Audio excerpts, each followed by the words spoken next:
કે આપણા ત્યાં તો એક એન્જિનિયર મજબૂત છે, ક્વોલિફાઈડ છે અને એટલો બધો સભ્ય છે, એટલો બધો ઈમાનદાર છે કે એક પણ રૂપિયો પ્રોજેક્ટમાં આમ તેમ થવા નહીં દે. આ 10-12 કરોડના પ્રોજેક્ટમાં આ પવન હિસાબે જ કદાચ આ બધા તિરાડો બિરાડો પડી ગઈ અને વરસાદના હિસાબે જ કદાચ આ તૂટી ગઈ. ત્યાંથી બધા પોપડા બોપડા, ફેન્સિંગ, એની પ્રોટેક્શન વોલ બોલ બધું ધસી પડ્યું. આપણા નવસારી મહાનગરપાલિકાના પ્રોજેક્ટ આવી રીતના તૂટે નહીં. આ તો વરસાદ, અતિવૃષ્ટિ અનાવૃષ્ટિના પરિણામ હશે કદાચ એમ. આ જો આ બેઠું અહીંયા મૂકેલું જ હતું, હા ભાઈ કાઢ્યું નથી, અહીંયા મૂકેલું હતું. આ આખું આ તળાવ આ ઘસી ગયું છે. આ નીચે આખું મોટી મોટી તિરાડો. જો આપણા એન્જિનિયરો બહુ જ ઈમાનદારીપૂર્વક કામ કરાવતા હોય ને આ તળાવોનું, અને તે પછી જો બેસી જાય ને તો કદાચ આ વાતાવરણની તકલીફ હોઈ શકે, અતિવૃષ્ટિ અનાવૃષ્ટિ. આ તિરાડો ક્યારે પડી આપણે? સર 15 દિવસ બી નથી થયેલા, 15-20 દિવસ પહેલાંનું જ છે આ બનાવેલું બધું.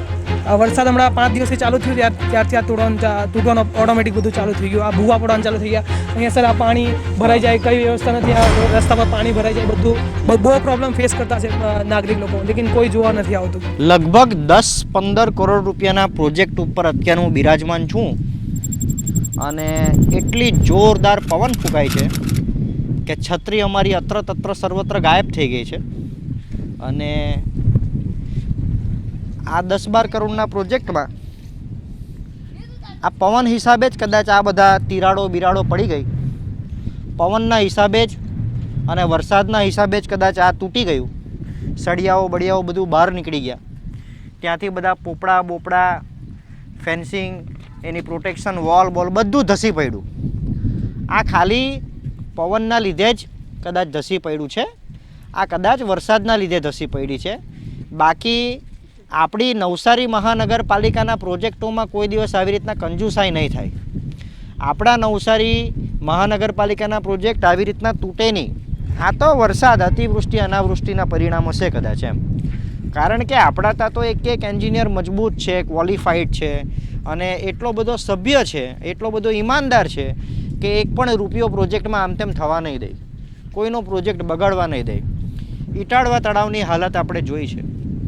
આશા એવી હતી કે આ મફતલાલનું તળાવ છે. પહેલાં કહી દઉં, મફતલાલના તળાવ પર બેઠો છું. આપણા બધાના ટેક્સના પૈસે કરોડો રૂપિયામાં તળાવ બન્યું છે અને આ તળાવ આખું ઘસી ગયું છે. આ જો આ બેઠું અહીંયા મૂકેલું જ હતું, હા ભાઈ કાઢ્યું નથી, અહીંયા મૂકેલું હતું. આ આખું આ તળાવ આ ઘસી ગયું છે. આટલું જ નહીં, બીજે કેટલી જગ્યાએ જો અહીંયા આખી તિરાડો છે, આ તિરાડો છે, બરાબર. આ બાજુ બતાવો, આ બાજુ કેમેરો કર.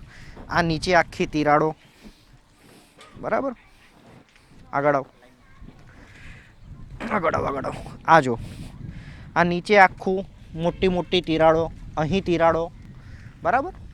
અને આ તો ઉપરની પ્લિન્થ છે, બરાબર. અને આમાં હજુ માલ નાખશે. આ જો એટલે આ નીકળી જાય, આ જો આ નીકળી જાય એનો મતલબ એ છે કે આ મટીરિયલમાં લોચા છે. અને જો આ મટીરિયલમાં લોચા નહીં હોય, એક વાત મારે જાણવી છે. આ પેલી ત્યાં તિરાડો જો, બરાબર. આ તિરાડો જો. બીજું જે બેસી ગયું છે તે તમને બતાવું. આ જો આ બધું બેસી ગયું છે, બધું, બરાબર. અને આ કંઈ નથી. નીચે પેલી સાઈડ બતાવો ભાઈ. આ જો ત્યાં સાઈડ, ત્યાં બતાવો. આ પાઇપ જે જાય છે ને ગ્રીન, બધી પ્રોટેક્શન વોલ આખી બેસી ગઈ છે છેલ્લે સુધી. આ બાજુ બતાવો. અહીંયા આ બાજુ છેલ્લે સુધી બેસી ગઈ છે, બરાબર.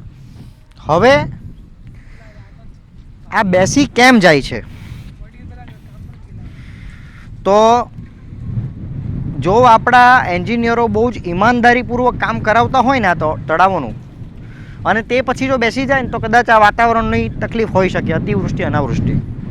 પરંતુ મારે અહીં કહેવું એમ છે કે મહાનગરપાલિકાના એન્જિનિયરો કરતાં આપણી સરકાર પાસે એટલા વિદ્વાન લોકો છે કે એની કોઈ કમી નથી. નોટ ઇવન ઇન ઇન્ડિયા, ભારતમાંથી કેટલા વિદ્વાન લોકો સાયન્ટિસ્ટ બન્યા, એન્જિનિયર બન્યા અને આખા વર્લ્ડની અંદર સેવા આપે છે. પરંતુ જ્યાંથી એ લોકો સેવા આપવા બહાર જાય છે તે દેશની અંદર આપણા ભારત, આપણા ગુજરાત ને આપણા નવસારીની અંદર મહાનગરપાલિકાનું અસ્તિત્વ છે. ત્યારે આવા બધા સંકેતો ઉભરીને આવે છે. તો આને ભ્રષ્ટાચાર નહીં કહેવો તો આને શું કહેવો? શું આ પવન ફૂંકાય એટલે તૂટી ગયો?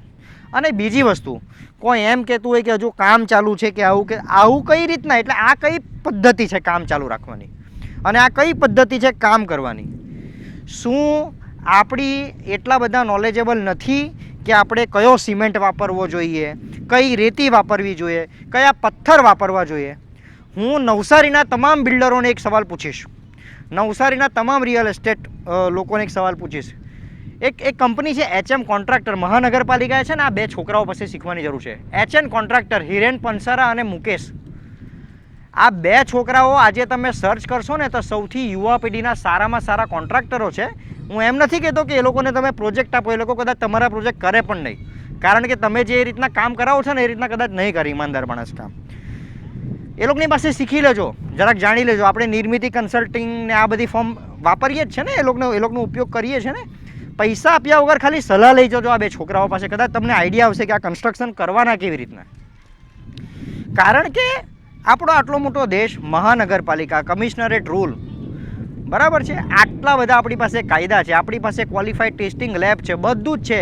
તે પછી સરકારી બાંધકામો કેમ તૂટી જાય છે મને ખબર નથી પડતી. પ્રાઇવેટ બાંધકામો તો કોઈ દિવસ નથી તૂટતા. કોઈ બિલ્ડરને બી નવસારીમાંથી ઉચકીને પૂછશો કે આ તિરાડ પડવાનું કારણ શું છે તો એમ કહી દેશે કે લો ક્વોલિટી છે, લેવલિંગ બરાબર નથી, એનું ભરણ બરાબર નથી, એનું પૂરણ બરાબર નથી. ખબર પડે છે, આખું ધસી પડે એનો મતલબ શું? અને એ તો આજો ચાલો કામ ચાલુ છે, બરાબર, અત્યારે કામ ચાલુ છે, અત્યારે કામ રિપેર કરી શકાય તેવું છે, પરંતુ તમે આ મોરલ ઓફ ધ સ્ટોરી સમજો કે ભ્રષ્ટાચાર કરવાના સંકેતો પહેલાંથી ઊભા થયા જ જાય છે. હવે આમાં મહાનગરપાલિકા કોન્ટ્રાક્ટરને બે ટપલી મારશે કે ઠોઠ આપશે કે નોટિસ આપશે અને પછી રિપેર કરાવશે, પરંતુ એનો મોરલ તો જુઓ તમે. એનો મોરલ ભ્રષ્ટાચારી કરવાનો જ છે. અને અત્યાર સુધી આવું બધું બી થયું ને એનું કારણ એ છે કે એન્જિનિયર લોકોનું ધ્યાન આના પર નથી. એસીની ચેમ્બરોમાં બેસી રહેવું છે ખાલી કદાચ. કેમ આવું બધું થાય? એન્જિનિયરે કદાચ દર મહિને વિઝિટ મારવાની હોય છે. અહીંયા કોઈ મને સ્થળ પર તો અત્યારે કોઈ હાજર દેખાતું નથી. વરસાદનો સમય છે, હવે આ તળાવ ભરાશે. આમાં કેટલું બધું પ્લાસ્ટિકથી માંડીને કેટલું બધું છે, એટલે પછી પાછું તળાવને ખાલી કરવાના કેવું કરવાના ખબર નથી. પેલી બીજી બાજુનો તળાવમાં ગટરનું પાણી આવે છે ને આવું બધું. પરંતુ આ તો નવા કરોડો રૂપિયા નવા ફૂંકાઈ રહ્યા છે અહીંયા, અને બધું તૂટેલું છે તે તો જુઓ. અને આ બાંધકામને કેવું બાંધકામ ગણવું એ મને કહો. અને કયા બાંધકામો આવી રીતના તૂટી જાય છે? શહેરમાં કયા કયા સ્થળે આવા બાંધકામો તૂટે છે અને એના કારણો શું મને જણાવજો. મારા મત મુજબ આ શંકાનો વિષય છે, આ તપાસનો વિષય છે. અને મહાનગરપાલિકાના એન્જિનિયરો જો તપાસ કરશે ને તો કોઈ દિવસ એ લોકો દોષી સાબિત નથી થવાના. મને તો આ એન્જિનિયરો ઉપર એવું થાય છે, અધિકારીઓ ઉપર, કે એ લોકો મોઢું કેવી રીતના બતાવતા હશે ઘરમાં, એ લોકો પોતાને જોતા કેવી રીતના હશે. જે એન્જિનિયર જેની જવાબદારી આવે છે, આવો ભ્રષ્ટાચાર બહાર નીકળે છે, ભ્રષ્ટાચાર નથી કહેવો તો તપાસ કરીને જણાવો કે આના કારણો શું છે અને કેમ તૂટી જાય છે. બીજે કશે કેમ નથી તૂટતું આવું? સરકારી પ્રોજેક્ટોમાં કેમ તૂટે? ઈટાળવા તળાવમાં લોલમ જોલ અત્યાર સુધી કેટલાય નાટક, કેટલાય બબાલાવી, પણ કંઈ નહીં. એ કામ હજુ બી પૂરું નથી થયું. ઈટાળવા તળાવ બાબતે તો એન્જિનિયરો પણ નથી કહી શકતા કે કામ ક્યારે પૂરું થશે. આ પ્રોજેક્ટ, મફતલાલ તળાવનો પ્રોજેક્ટ, આટલો મોટો પ્રોજેક્ટ ને આજો ને બધું સરકી પડેલું બોસ. આના કારણ શું મને આપજો. આ ભ્રષ્ટાચાર નહીં કહેવાય તો એને શું કહેવાય? મારો તમને પ્રશ્ન છે. અને આ બધી જગ્યાએ જ્યાં એન્જિનિયરો આવવાનું હોય ત્યાં એન્જિનિયરો નથી પહોંચતા ને પછી જાગૃત નાગરિકો પહોંચે. એક વ્યક્તિને મળાવે. શું નામ છે ભાઈ તારું? ઓમ મિશ્રા. ઓમ મિશ્રાને ખરેખર અભિનંદન.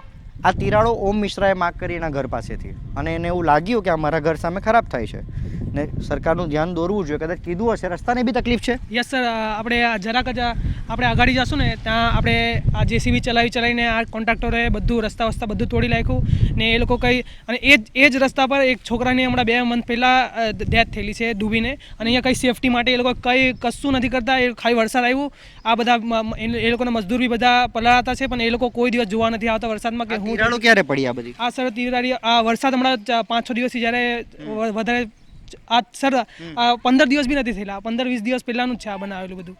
આ વરસાદ હમણાં 5 દિવસથી ચાલુ થયું ત્યારથી આ તૂટવાનું ઓટોમેટિક બધું ચાલુ થઈ ગયું. આ ભૂવા પડવાનું ચાલુ થઈ ગયા. અહીંયા સર આ પાણી ભરાઈ જાય, કઈ વ્યવસ્થા નથી. આ રસ્તા પર પાણી ભરાઈ જાય, બધું બહુ પ્રોબ્લેમ ફેસ કરતા છે નાગરિક લોકો, લેકિન કોઈ જોવા નથી આવતું. અને ત્યાંનો તમે રસ્તો તો જોવો ને તો ત્યાં બધા નાના છોકરાથી લઈને બધા એકદમ નીચે વર્ગના છોકરાઓ બધા ત્યાં રહે. એ લોકો બિચારા કેવી રીતે સ્કૂલ જાય ને, આ પાડી પરથી નાના છોકરા જાય. હવે એ લોકો જો માટીમાં સ્લીપ ખાઈ જાય ને નીચે પડી જાય તો કોણ જવાબદારી લે? સાચી વાત છે. પણ અભિનંદન યાર તમારી જાગૃતતાને. અહીંનો આ રોડ છે ભાઈ, અહીંયા તો કયો રોડ છે, ક્યાં જાય આ રોડ? આ રોડ આપણે ગિલેકડી એક ગિલેકડી જાય ને એક મીઠા કુવા બાજુ જાય. આપણે આ જે દાંડીવાળો રોડ પકડે ને એ રસ્તા પર જાય ને આ બાજુ બધા રોજ કમાવા રોજ ખાવાવાળા જ છે. આખો રોડ આવો જ છે. આ રોડ આખો આવો જ છે. અને પહેલા આ 1 મહિના પહેલા એકદમ વ્યવસ્થિત રોડ હતો. આ વર્ષ પહેલા જ રોડ બનેલો છે. તો બગડી કેમ ગયો? આ હમણાં તળાવ બનાવવાનું કામ ચાલતું છે, એના પર જેસીબી ને બધું, એના પર જ પેલું માલ બનાવવાળું પેલું મિક્સિંગ વાળું ને બધું આના પર જ ચાલતા બધું આ કાદો કાળું કરી નાખ્યું. આ અહીંયાના છોકરા બધા હોય ને આ પેલા ફૂટ વાળું પેલું છે ને એના પર જ બિચારા લોકો ચાલવા પર મજબૂર છે. અહીંયા પડેલો પેલો છોકરો? હા, આ પેલા પોઈન્ટ પર જ પડેલો છે એ છોકરો. એમ ભાઈનું કેવું એમ છે કે અહીંયાથી જે અવર જવર કરતી વસ્તી છે ને તેમના માટે રસ્તો જ નથી. આ રસ્તો આટલો ખરાબ થઈ ગયેલો છે, ચલાય પણ ના એમ. તમને અડધી ફળિયામાં બતાવેલા તેવા. અને એના લીધે બાળકો છે ને તે આની બાઉન્ડ્રી વોલ ઉપર ચાલતા હોય ને તેમાં જ એક બાળકનું મૃત્યુ થયું હતું એવું આ ભાઈનું કહેવું છે. આવી પરિસ્થિતિ છે અહીંયા. સુધારો આવે તો સારું, બાકી કંઈ નહીં કહેવાય. આભાર.